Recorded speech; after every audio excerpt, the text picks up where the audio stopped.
Back When is sponsored by Seawe, the National Trust's photo printing partner. Every image captures a story. Seawe's support means the National Trust can protect our nation's memories by caring for and sharing our vast collection of historic photographs. Through our work together, we're uncovering precious and previously unseen images for everyone to enjoy. Discover our work snapshotting 200 years of history. Search online for Seawe, that's CEWE, and the National Trust. Easter Saturday, March the 30th, 1918. At Moray Wood, near Amiens, the Canadian Cavalry Brigade prepare for action. The Germans hold the ridge. If they break through, the Allied front could fall. Leading the signal troop rides General Jack Seeley on his horse Warrior. He turns to his men, raises his voice above the wind, and commands, "Fire on both sides! We are going in!" Chaos ensues. Shells explode. Bullets scream through the air. General Jack Seeley and his horse Warrior ride into the storm, red pennant in hand, the squadron thundering close behind.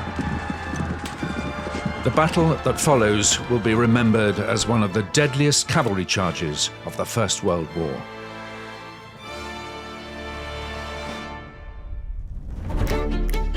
Have you ever imagined being a fly on the wall of history? Join me for an insider view of the stories of people, places, and moments that made us. I'm historian James Grasby. Lean in for a tale from time, back when. Warrior, the Warhorse.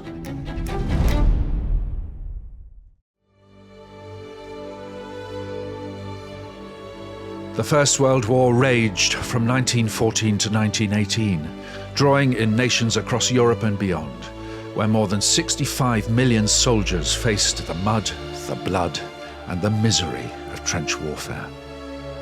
Alongside them, millions of horses, mules, and donkeys went to the front, hauling supplies, carrying the wounded, and charging into battle. Few ever came home. Among them was General Jack Seeley and his legendary horse Warrior. Together, they would ride through some of the bloodiest battles of the war. And in today's episode, we head to the Isle of Wight to follow in their footsteps.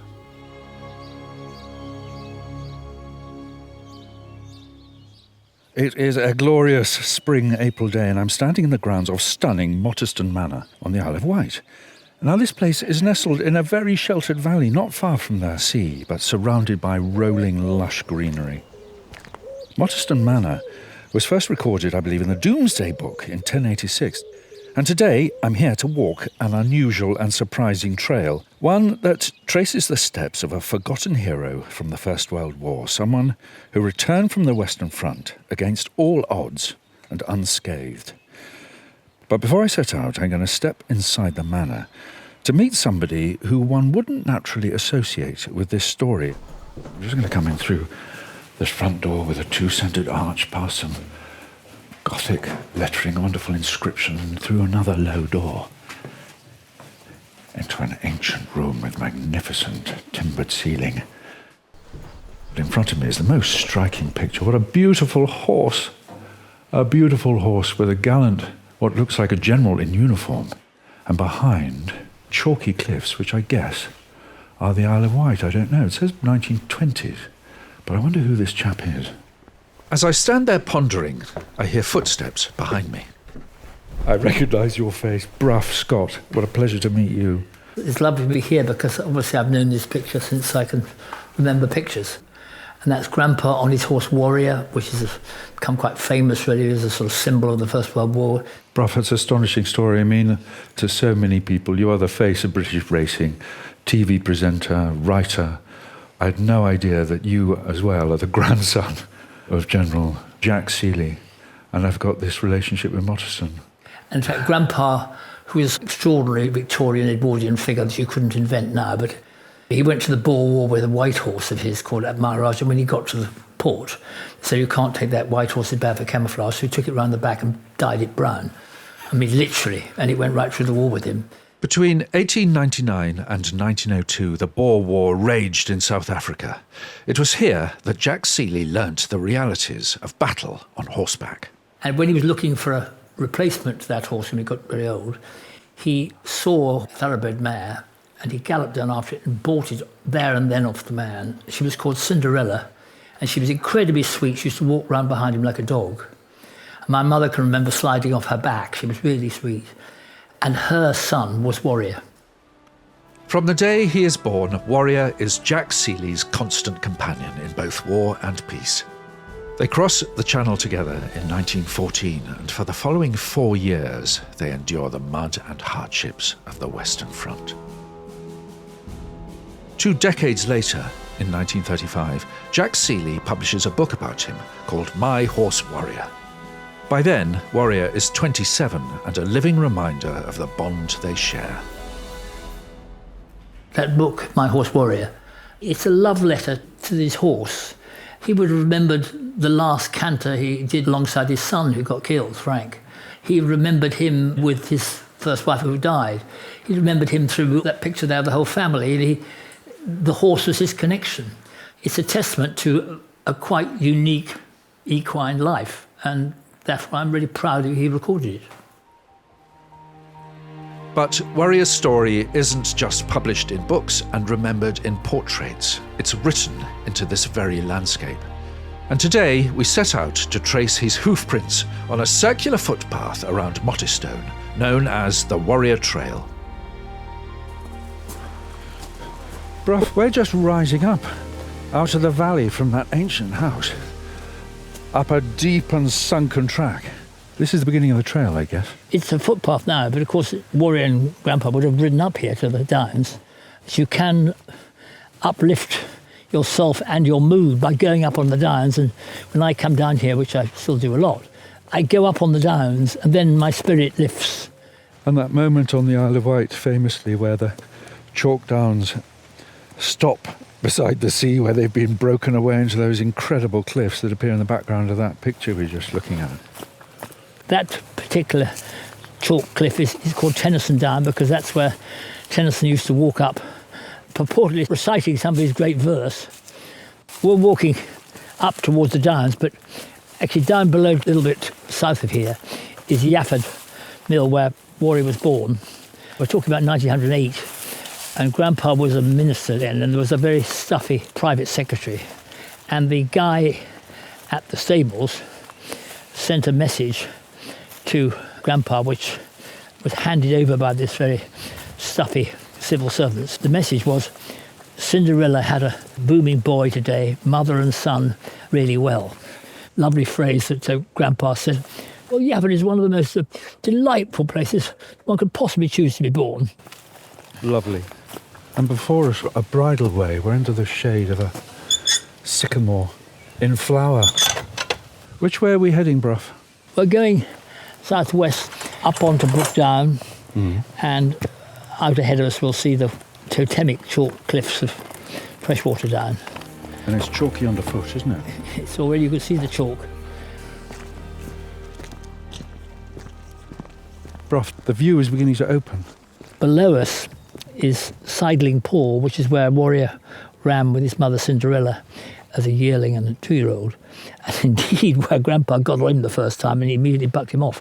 And then you go on down past the church, where actually is in 1917 Grandpa came back from the war, and Cinderella, he was particularly close to the mother of Warrior, and he went to see her. She got pretty old by then. When he whistled, she came running up to him and very obviously recognised him. The next day was a Sunday. They'd walk up there to the church, and when they walked up, Cinderella was lying there dead, and she had kept herself alive to see him again. I know my mother was very struck by that image, and so was my grandfather. And again, it's always danger, this anthropological putting human sentiments into horses, but they still have sentiments. And that one was a very much, I think, stay alive for something and then it's over. And I like to think of that. As we leave Sidling Paul, we follow the lane past Brook House, where Jack and Warrior are based until 1925. From here, the path drops down towards Brook Bay, a stretch of coastline long associated with shipwrecks and treacherous seas. And it's here that Jack first realises Warrior has the makings of a warhorse. Brough, we're down on the beach, and this beach has a special place in Warrior's story, hasn't it? It wasn't called Warrior entirely by chance. The likelihood of him being a cavalry horse was always there. And if you're going to be a cavalry horse, you're going to have to be brave. And so what he did from a very young age, he went and stood him in the waves. Grandpa had a very vivid memory, is that he was trembling, but he would stand there, even though the waves came in and hit him. One of them even knocked him over. But he realised then, he said, that this horse was brave because he would stand and he would face something. And of course later in life he stood and faced shells and rifle fire with men behind him and was an inspiration, as you can imagine. As the waves break over his horse's legs, Jack Seeley senses Warrior's destiny. At 6, Warrior is sent to military school in Rutland. Then, in August 1914, as war breaks out in Europe, Jack and Warrior set sail to Le Havre to face the battlefields of France. The following year, when Jack Seeley takes command of the Canadian Cavalry Brigade, Warrior returns briefly to England for further training. But by Christmas, they are back at the front. And from then until the war's end, Warrior never leaves it. Through the battles at the Somme, the horror at Ypres, and the endless mud of Passchendaele. There is traumatic and famous early film footage of mules and horses in the deep mud of Passchendaele getting stuck down to the tops of their legs in mud, struggling to get out. I mean, the mud was a dreadful killer of pack horses and cavalry horses. Was that something that Warrior experienced at first hand? Not for the first time. He was lucky to be a general's horse, or he certainly wouldn't have survived, because it was usually a hard area where you could probably be all right, but if you strayed off it for any reason, you'd go into the mud. It'd be so difficult that you couldn't pull the horse out. It would take too many people. Quite early on, they would decide, relieve the pain, shoot the horse, take the saddle off. Warrior went in, but he had general and he had people around him, and they really heaved and pulled and they got him out. But if he'd been an ordinary horse, he probably wouldn't have got out. For Warrior, it's a lucky escape. I did count it up once. I think it's 7 times when at least 50-50 he should have got killed. I mean, very early on, bullets coming through. The horse next to him being shot. That happened twice. Him standing nose to nose with another horse, and while he was standing there, the other horse has a bullet through it. Time and again, Warrior defies death. Bullets, collapsing buildings, shells landing close by. By now, it's becoming clear Warrior is no ordinary horse. Brough, take me to France in 1918 and the charge at Moray. The Canadian cavalry were basically circling the German advance. Big scare was that the Germans got to Amiens and fundamentally it could be over. Grandpa was in charge of the Canadian cavalry with about 1,000 men and horses, and he was told not to get too involved, and he saw the Germans had broken through, so he decided, regardless of any instructions, he needed to take it back. The important thing, we had a signal group which were the people to go up in front, so spearhead of 16 people, and you planted a big pennant, because then the units coming galloping up behind would know one lot had to go left of the pennant, the other would go right of the pennant. But of course, being Grandpa and Warrior led it. But anyway, they came up and 6 of the guys got shot. You are literally galloping into bullets. Imagine the scene, you've got 500, 600 horses galloping up behind you, and all going round, and then actually entering this wood. Leave your horses, you then march in with bayonets fixed, thrusting and disemboweling, things like that. It was hand-to-hand fighting. And one of the German reports, it was hell in Moray Wood, and I bet it was. But, the fact is, warriors survived it. The battle at Moray Wood becomes one of the last great cavalry actions of the First World War. Later, General Seeley would write, "I knew that moment to be the supreme moment of my life." Warrior is one of the lucky ones. Over 8 million horses, donkeys and mules perish in the First World War. Many drown in the mud, are hit by gunfire, or simply die of cold and exhaustion.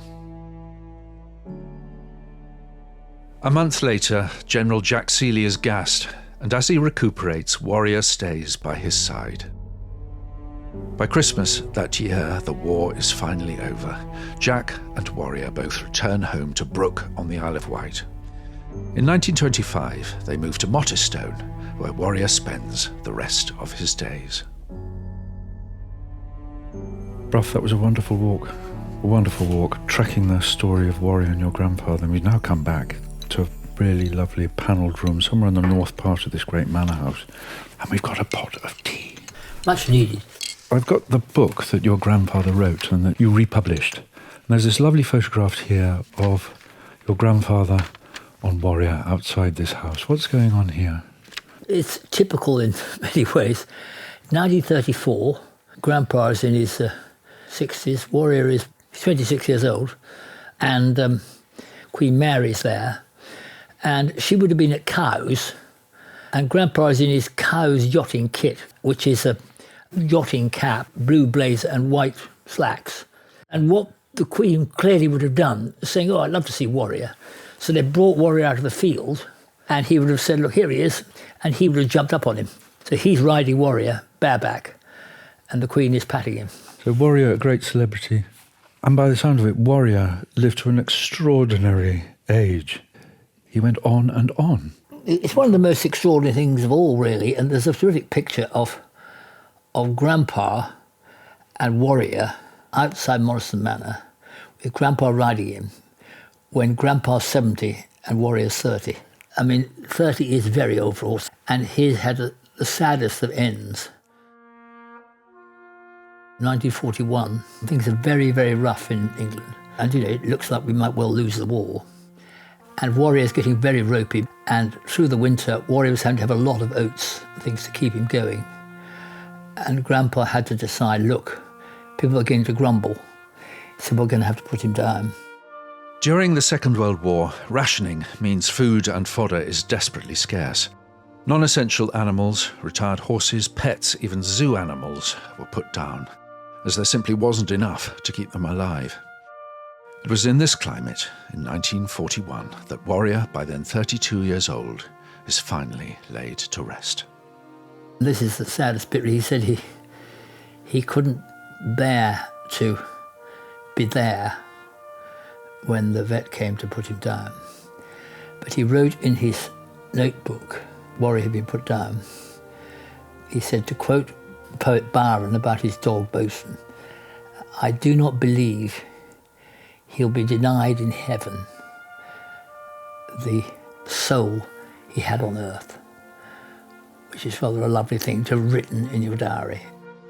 After more than 3 decades at Jack's side, Warrior's death makes national news, with the Times publishing an obituary and the Evening Standard running the headline, "The Horse the Germans Couldn't Kill." But Warrior's story doesn't end there. In 1935, Jack Seeley writes a book about his beloved charger, My Horse Warrior, a love letter to their bond.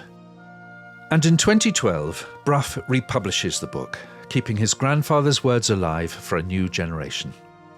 In 2014, 100 years after the outbreak of World War I, Warrior is posthumously awarded the PDSA Dickin Medal, the animal's Victoria Cross.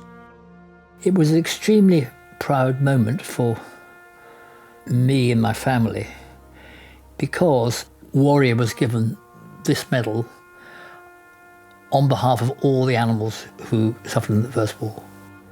And it was a wonderful thing, and the recognition that that horse, born at Ypres, 2 miles from here at Mottistone, who spent all of his life in the Isle of Wight, with the minor exception of 4 years when, according to Grandpa, he won the war single-handed, that he should be honoured on behalf of all the others is something that we are all very, very proud.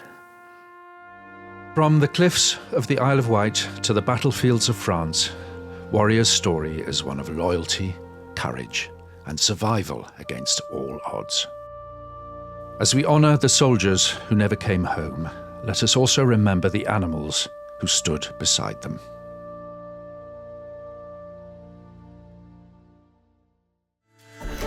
Thank you for listening to Back When. I hope you enjoyed it. We would love to hear from you, so please do get in touch with your ratings and reviews. I'm James Grasby. See you next time. This podcast is sponsored by Seawe, Europe's leading photo printing company. Every image you capture tells a story. Discover ideas for curating and creating your special memories and unique gifts for loved ones. From high-quality, personalised photo books to wall art made from your favourite photos. Head to Seawe, that's cewe.co.uk, and start creating your story.